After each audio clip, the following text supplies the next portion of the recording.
많은 사람들이 터보차저를 두려워하지만 터보차저는 더 높은 성능과 출력, 때로는 효율성까지 제공하는 훌륭한 장치입니다. 이제 많은 제조사들이 각기 다른 이유로 터보차저를 사용하고 있습니다. 포르쉐에 대해 이야기할 때 포르쉐는 주로 성능을 높이고 출력을 추가하기 위해 터보차저를 사용하는 것이죠. 그래서 그들은 더 나은 설계를 위해 다양한 시도를 자주 합니다.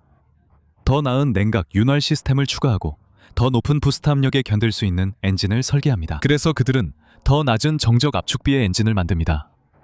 다른 제조사들도 있습니다. 대부분의 제조사들은 예전에는 더 큰 배기량의 자연흡기 엔진을 사용했지만 이제는 그것을 더 작은 엔진으로 대체하고 터보 엔진을 만듭니다. 예전에는 메르세데스가 3.5리터 V6 엔진을 썼지만 이제는 효율성과 배출가스 문제로 2리터 터보 4기통 엔진으로 교체했습니다. 대부분의 자동차 제조사들은 엔진을 소형화하고 있습니다. 그리고 우리 대부분은 더 단순하고 더 신뢰할 수 있고 더 견고한 자연흡기 엔진을 선호하지만 터보차저가 가장 신뢰할 수 없다고 주장하는 유튜버들도 있습니다. 사실 그렇지 않습니다. 결국 두 가지로 귀결됩니다. 첫 번째는 설계입니다. 그래서 만약 기아나 현대처럼 추가 부스트 압력을 고려하지 않고 품질 좋은 엔진을 만들지 않는 신뢰할 수 없는 제조사 차를 산다면 문제가 생길 겁니다. 하지만 제대로 된 터보 엔진을 만들 줄 아는 포르쉐를 산다면 그런 문제는 없을 겁니다. 하지만 두 번째 요소는 유지보수와 터보 엔진이 들어간 차량을 어떻게 관리하느냐입니다. 이제 이런 차량들에서 더 큰 문제는 가변 밸브 타이밍 같은 것들이고 직분사 같은 다른 기술들이 여러 가지 이상 현상과 문제를 일으키지만 터보차저 자체는 오히려 덜한 문제입니다. 터보차저를 과도하게 사용하거나 관리하지 않으면 문제가 생깁니다. 이 터보차저는 예전에 타던 포르쉐 911 터보에서 뺐던 것입니다. 이건 장기간 사용으로 인한 결과입니다.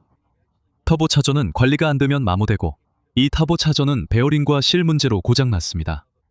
일부는 과격한 사용, 특히 이 차를 오랫동안 트랙 주행에 사용한 탓이기도 합니다. 그래서 고회 전수와 높은 부스트 압력에서 오랜 시간 사용하면 당연히 엔진이 마모될 수 있습니다. 하지만 터보차저를 일반적으로 생각해보면 오일이 공급됩니다. 여기가 콜드 사이드이고 여기 터빈 하우징이 있습니다. 이 부분이 압축 공기를 인테이크로 다시 보냅니다. 이쪽이 핫사이드이며 배기 시스템에 볼트로 연결됩니다. 그래서 배기 시스템이 이 터보차저를 회전시키게 됩니다. 이 구동부를 작동시키기 시작하는데 물론 배기 온도와 압력, 속도가 이쪽 부분도 움직이게 하고 엔진에 부스트 압력을 더해줍니다. 여기서 생각해야 할 점이 두 가지 있습니다. 첫 번째는 이 터보차저가 회전하는 베어링이 고착되는 것을 어떻게 막을 수 있을까 하는 점입니다. 두 번째는 이 터보차저를 어떻게 하면 더 오래 사용할 수 있을까 하는 점입니다. 오래된 터보차저는 오일로만 냉각과 윤활이 됩니다. 오일이 가장 중요한 요소 중 하나죠. 예전 엔진에서는 그렇게 중요하지 않았습니다. 오일이 항상 충분한지 확인하고 제조사 지침에 따라 올바른 등급의 오일을 사용하는 것이 중요합니다. 그리고 필요할 때마다 오일을 교환해주면 됩니다. 일반적으로 가장 좋은 방법은 오일을 최대한 3,000에서 5,000마일마다 교환하는 것입니다. 그리고 요즘 많은 제조사들이 오일을 10,000마일마다 교환해도 된다고 말하는데 그건 정말 말도 안 되는 소리입니다. 제조사들은 차량이 보증기간만 넘기면 얼마나 오래 가는지 전혀 신경 쓰지 않습니다. 오일 관리를 제대로 하지 않으면 보통 고장이나 슬러지가 생기게 됩니다. 오염물질도 생기게 되죠. 엔진을 돌아다니는 이물질이 있을 뿐만 아니라 오일 시스템을 통해서도 물론 터보차저에도 들어가게 됩니다. 여기에는 오일이 이쪽으로 들어가서 베어링을 통해 터보차저에 윤활유를 공급하고 그 다음에는 오일 회수 포트를 통해 엔진으로 다시 돌아가게 하는 오일 라인이 있습니다. 그래서 많은 OEM 업체들이 경쟁을 하고 있습니다. 유지보수가 적으면 지출이 줄어듭니다. 사람들은 무정비, 평생 무교환 오일류 같은 유행어를 선호하며 이런 말들이 잘 팔립니다. 자동차 판매에 유지보수 플랜도 중요한 요소입니다. 그래서 여러분이 딜러십에 들어가면 그들이 연장 유지보수 플랜을 권유할 때 3년짜리 플랜에 모든 유지보수가 포함되어 있다고 하면 그들이 뭘 하려고 할 것 같습니까? 그들은 그 돈으로 더 적은 일을 하려고 할 겁니다. 그래서 그들은 유지보수 일정을 더 길게 잡으려 할 겁니다. 실제로는 3,000, 5,000마일마다 오일을 교환해야 합니다. 그들은 근거 없는 이야기나 가짜 과학으로 오일 교환을 1만 마일까지 해도 된다고 주장할 겁니다. 하지만 우리는 그게 헛소리임을 압니다. 만약 그게 그냥 일반적인 자연흡기 엔진이고 가변 밸브 타이밍이 없다면 괜찮을 겁니다. 하지만 최근 차량들은 PCB 시스템과 직접 연료 분사 방식으로 인해 카본이 많이 쌓이고 오일도 가변 밸브 타이밍이나 터보 윤활 등에 사용되어야 한다는 점이 문제입니다. 터보차저 엔진은 더 많은 열을 내기 때문에 오일 교환이 매우 중요합니다. 오일을 자주 교환하지 않는 것이 주요 문제 중 하나이니 올바른 등급의 오일 사용도 꼭 확인하세요. 오일의 점도가 올바른지 꼭 확인하세요. 보세요. 이건 0W40입니다. 보통 합성유고 올바른 첨가제가 들어있어야 합니다. ACEEA, A3, B4, APISP. 이런 첨가제들은 엔진 종류에 따라 아주 구체적으로 맞춰져 있다는 걸 알 수 있습니다. 예를 들어 주행거리가 많은 엔진이나 최근에는 직분사 엔진에 맞는 새로운 오일 등급 규격도 생겼습니다. 터보차저의 수명을 연장하는 확실한 방법은 오일을 더 자주 교환하는 것입니다. 터보는 더 뜨겁게 작동하기 때문에 이 차량처럼 터보차저 베어링 주변에 깨끗한 오일을 유지하는 것이 중요합니다. 터보차저는 플라스틱과 금속으로 둘러싸여 매우 뜨거워지므로 최대한 시원하게 유지하는 것이 중요합니다. 그리고 그렇게 하기 위해 항상 신선한 오일이 순환되도록 하면 차량의 터보차저를 오랫동안 오래 사용할 수 있게 해줍니다. 터보 수명을 연장하는 두 번째 방법은 엔진의 부스트 압력을 높이지 않는 것입니다. 많은 분들이 간단한 튠이나 칩만으로 충분하다고 생각합니다. 실제로 디난 같은 회사들이나 많은 OEM 업체들은 특정 부스트 압력 변경이나 몇 가지 개조를 차량에 허용하기도 합니다. 터보를 망가뜨리는 주요 원인 중 하나는 부스트 압력을 너무 높이는 것입니다. 그래서 웨이스트 게이트라는 장치가 있습니다. 웨이스트 게이트는 부스트 압력을 엔진으로 보내주는 밸브입니다. 하지만 개조는 실제로 터보차저의 추가적인 마모와 손상을 일으킬 수 있습니다. 이러한 개조들 중 상당수는 터보가 엔진에 더 많은 압력을 밀어넣을 수 있게 해줍니다. 그리고 그것이 엔진에 미치는 영향만큼 터보에 큰 영향을 주지는 않지만 더 세게, 더 오래 운전하고 엔진을 더 높은 부스트 레벨로 맞추고 그 상태로 더 오래 운전한다면 터보에도 분명히 영향이 있습니다. 그리고 불행하게도 어떤 경우에는 잘못된 튜닝이 더 나은 냉각조차 허용하지 않습니다. 좋은 튜닝은 전기 워터펌프를 제공해서 터보를 통해 더 많은 냉각수와 냉각 효과를 주지만 나쁜 튜닝은 그렇지 않습니다. 그리고 불행하게도 많은 경우에 나쁜 튜너는 터보의 마모와 손상을 일으킬 수 있고 심지어 엔진과 터보 차저를 완전히 망가뜨릴 수도 있습니다. 그래서 엔진과 터보를 모두 온전하고 신뢰성 있게 그리고 최대한 오래 사용하려면 가장 좋은 방법은 어떤 튜닝도 피하는 것입니다. 그냥 순정 상태로 두세요. 순정 그대로 두는 게 좋습니다. 수명을 연장하고 싶다면 제조사가 의도한 그대로 유지하세요. 그래야 그 차량에서 가장 오랫동안 사용할 수 있을 가능성이 높습니다. 터보의 수명을 연장하고 엔진만큼 오래 쓰는 세 번째 방법은 냉각수 관리입니다.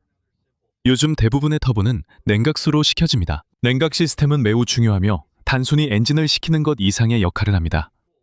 최근 요즘 엔진 대부분은 알루미늄 또는 알루미늄 헤드로 구성되어 있습니다. 그래서 엔진이 과열되면 완전히 망가질 수 있습니다. 헤드가 휘면 가공이 필요하고 큰 문제가 생길 수 있습니다. 오일이 타거나 냉각수가 타는 현상도 발생할 수 있습니다. 좋은 냉각 시스템을 유지 관리하는 것도 정말 중요합니다. 냉각 시스템이 제대로 작동하는지 꼭 확인하세요. 냉각수가 충분히 채워져 있는지도 확인해야 합니다. 냉각수가 올바른 종류인지 pH 수치가 적절한지도 꼭 확인해야 합니다. 그리고 제조사의 지침에 따라 냉각수를 교체하고 플러싱하는 것도 잊지 마세요. 냉각 시스템은 실제로 터보차저에 냉각을 제공하고 있습니다. 반면에 구형 터보차저는 오일만을 사용합니다. 요즘 터보차저는 터보를 통과하는 부동액을 사용해서 베어링을 식혀줍니다. 이것이 전체 온도를 낮추는 데 도움이 됩니다. 그래서 많은 터보차저들이 차량을 끌 때 약간의 냉각 시간이 필요합니다. 왜냐하면 오일이 탄화될 수 있기 때문이죠. 사실 요즘에는 많은 냉각 시스템이 부동액이나 냉각수를 통과시키기 때문에 실제로 도움이 됩니다. 해당 터보차저의 전체 주변 온도나 실제 하우징 온도를 낮춰줍니다. 그리고 만약 불량한 냉각수를 사용하면 추가적인 부식과 침전물이 생깁니다.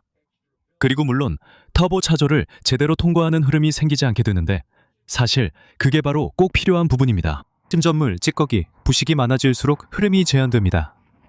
이는 동맥이 막혀 심장과 동맥 흐름이 제한될 때 우리 몸에 해로운 것과 비슷합니다. 그래서 기름진 음식을 많이 먹으면 동맥에 추가 플라크가 쌓입니다. 저는 의사는 아니지만 이 개념이 이 부분에도 동일하게 적용됩니다. 질 나쁜 제품을 쓰고 형편없는 냉각수를 사용하고 정비를 제대로 하지 않으면 플라크가 더 많이 쌓이게 되고 결국 흐름이 제한될 수밖에 없습니다. 그리고 당연히 냉각과 윤활이 제대로 되지 않으면 터보의 수명이 줄어듭니다. 지금까지 영상이 마음에 드셨다면 채널의 다른 영상들도 분명히 좋아하실 겁니다. 구독 버튼과 알림 설정 꼭 해주세요. 그래야 새 영상이 올라오면 바로 알 수 있습니다. 저는 많은 차를 소유했지만 터보차저를 교체한 건 이게 유일하며 고장 때문도 아니었습니다. 물론 약간의 문제가 있었죠. 약간의 오일 소모가 있었고 조금씩 오일을 쓰기 시작했었습니다. 하지만 전반적으로 터보는 여전히 꽤 잘 작동하고 있었고 그건 트랙에서 오랜 시간 사용한 후였습니다. 이 터보 차저는 전혀 아껴 쓰지 않았고 정말 혹독하게 사용됐습니다. 저는 여러 터보 엔진을 사용했지만 한 번도 고장난 적이 없습니다. 문제도 없었고 많은 사람들이 터보를 싫어하지만 터보는 정말 오래갑니다. 대부분은 관리와 사용법에 달려 있습니다. 터보 차저 차량이라면 더욱 그렇죠. 현재 인구의 80-90%가 터보 차저 차량을 이용하는데 가장 좋은 방법은 차량을 올바르게 다루는 것입니다. 그러니까 아침에 차를 시동하면 잠시 공회전시키면서 예열해 주세요. 어떤 차량이든 제대로 예열하는 게 중요합니다. 시동 후 1분간 공회전이 높다가 점차 낮아지며 엔진이 안정됩니다.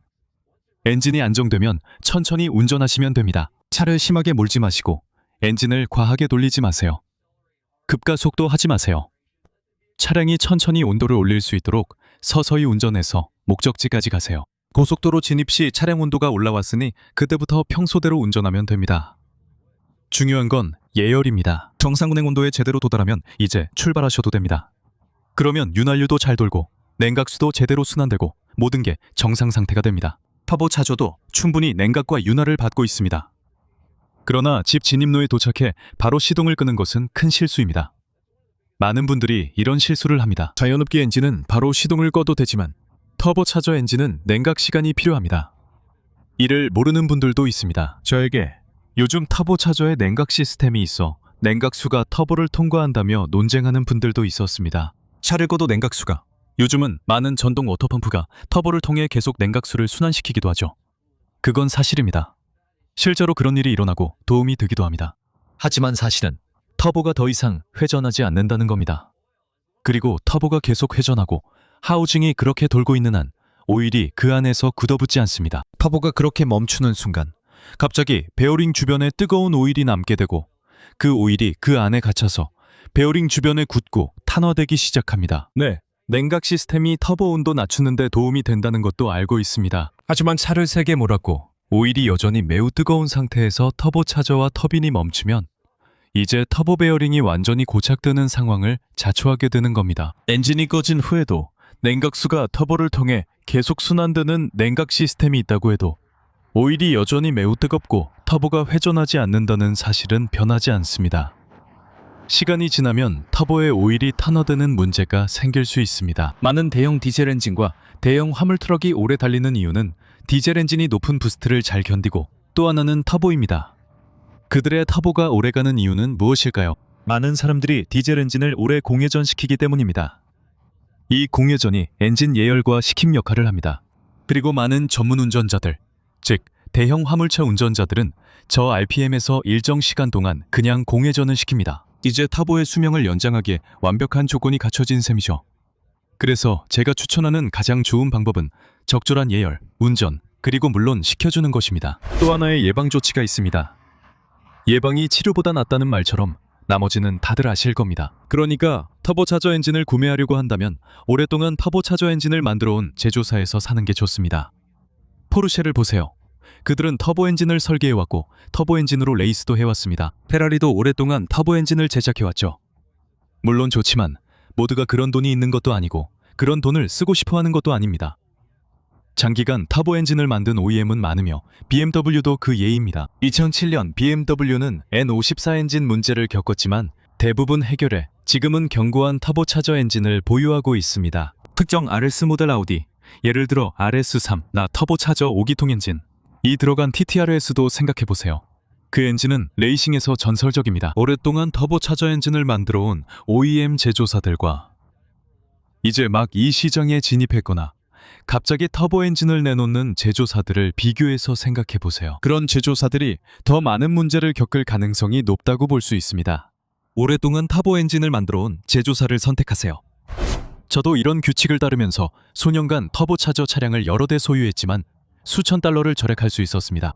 올바르스 차량을 구입해서 돈을 절약하는 방법을 알고 싶다면 그 영상도 꼭 확인해보세요. 여러분의 소중한 돈이 걱정된다면 제가 추천하는 최고의 선택지를 알려드리니 꼭 참고하시길 바랍니다. 곧 여러분 모두를 다시 뵙길 바랍니다. 그때 만나요. 안녕히 계세요.